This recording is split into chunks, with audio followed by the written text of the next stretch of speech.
Olá, meus irmãos, sejam bem-vindos a esta série Atos dos Apóstolos de Lucas, o Espiritismo e a Mediunidade.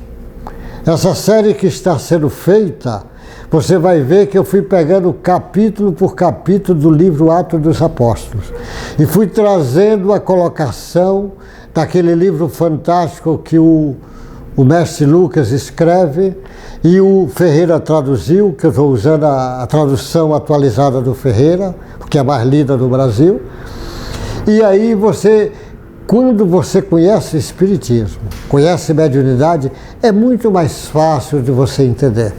Então o Paulo, nesse capítulo, vai falar de Paulo elevado a Festo e apela para César. O Paulo estava preso. Ele tinha sido lá em Jerusalém. E aí quiseram matar ele. Mas, de novo, o comandante tirou ele de lá. Tirou porque queriam matar. Iam matar, mas quando o comandante descobriu que ele era romano, não quis, ficou com medo de fazer alguma coisa. E aí levou ele para a fortaleza.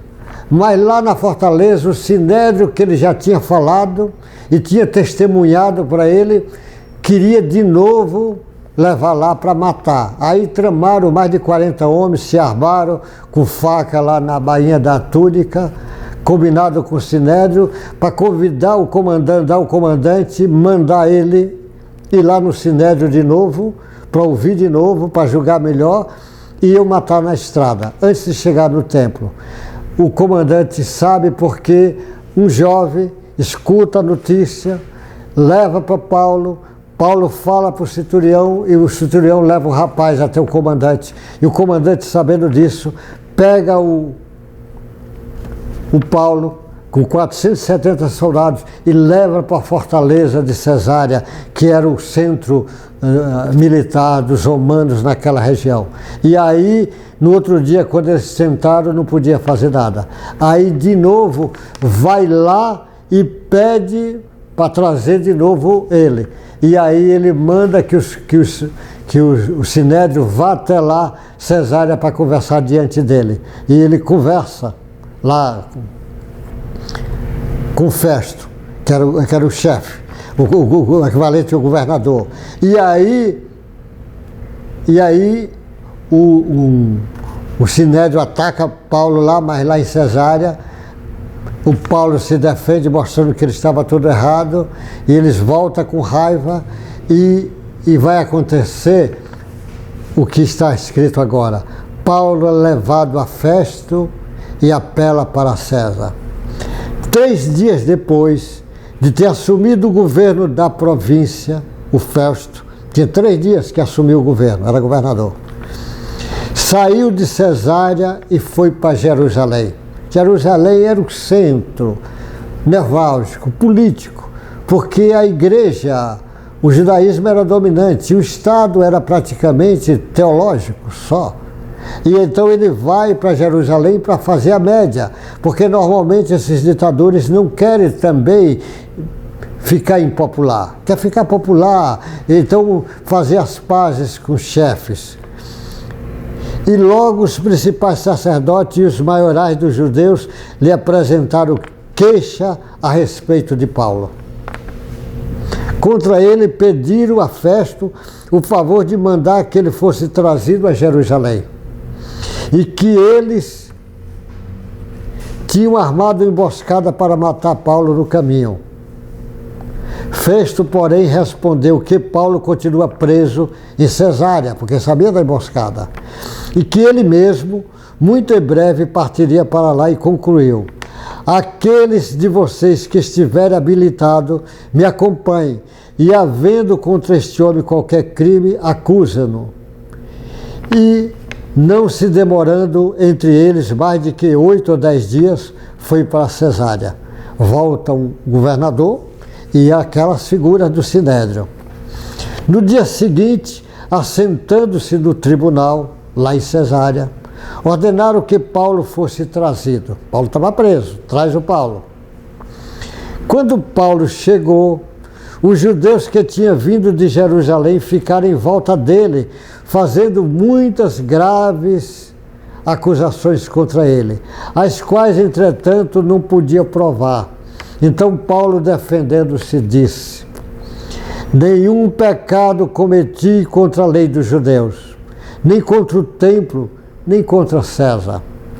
Então Festo, querendo assegurar o apoio dos judeus, perguntou a Paulo: você gostaria de ir a Jerusalém e ser julgado por mim a respeito dessas coisas? Paulo, sabendo bem que o cara lá é um falso também. E o Paulo responde com muita sabedoria. Paulo responde: estou diante do tribunal de César, onde convém que eu seja julgado. Não fiz mal nenhum aos judeus, como o senhor sabe muito bem.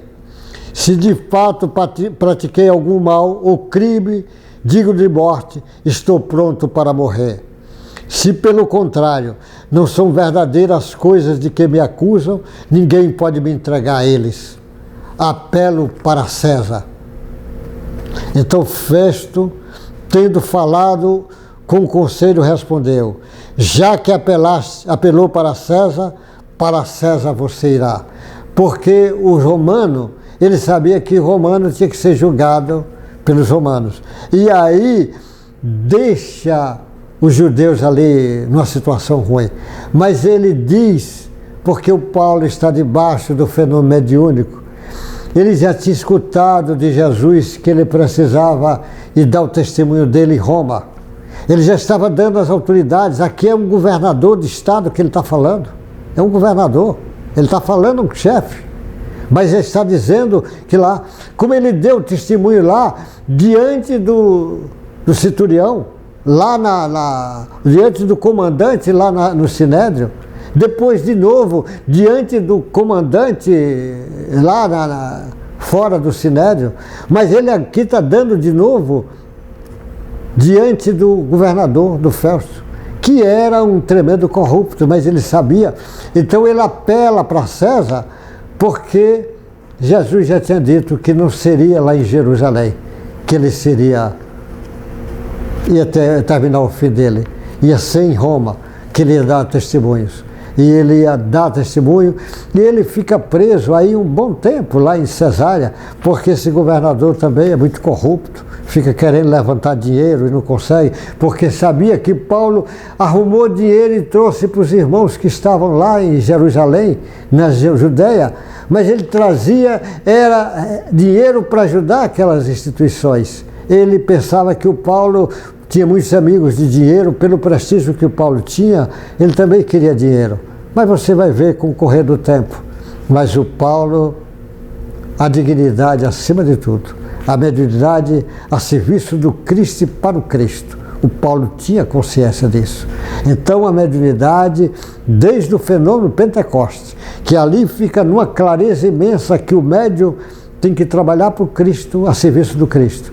E quando aparece o Allan Kardec, traz o trabalho para explicar o que é mediunidade. A mediunidade agora explicada debaixo das asas abençoadas dessa parte científica do Espiritismo, para a gente poder entender a mediunidade. Como é que a mediunidade acontece? Como é que esse fenômeno acontece?